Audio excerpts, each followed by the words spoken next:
Job, chapitre 20.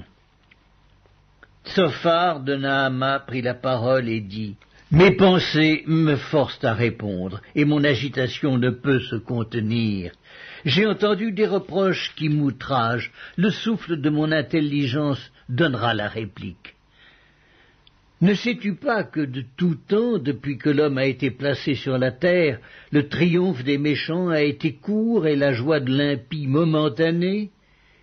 Quand il s'élèverait jusqu'aux cieux et que sa tête toucherait aux nues, il périra pour toujours comme son ordure, et ceux qui le voyaient diront : Où est-il ? Il s'envolera comme un songe et on ne le trouvera plus. Il disparaîtra comme une vision nocturne, l'œil qui le regardait ne le regardera plus, le lieu qu'il habitait ne l'apercevra plus.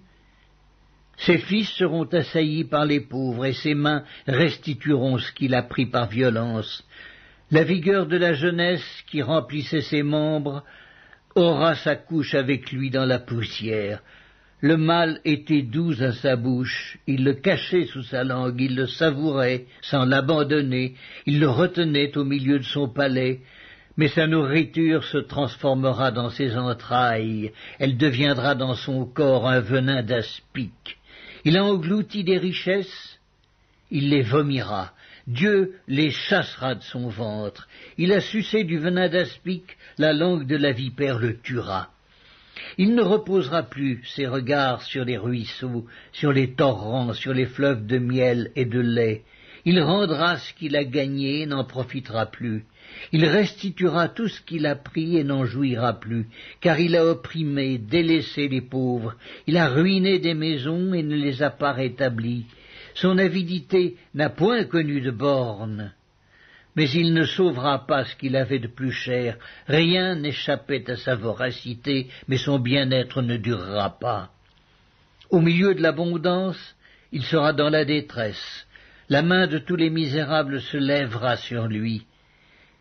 Et voici, pour lui remplir le ventre, Dieu enverra sur lui le feu de sa colère et le rassasiera par une pluie de traits.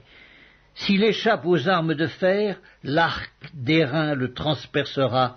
Il arrache de son corps le trait qui étincelle au sortir de ses entrailles, et il est en proie aux terreurs de la mort. Toutes les calamités sont réservées à ses trésors.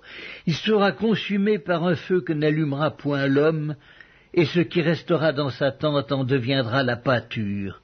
Les cieux dévoileront son iniquité, et la terre s'élèvera contre lui. Les revenus de sa maison seront emportés, ils disparaîtront au jour de la colère de Dieu. Telle est la part que Dieu réserve aux méchants, tel est l'héritage que Dieu lui destine.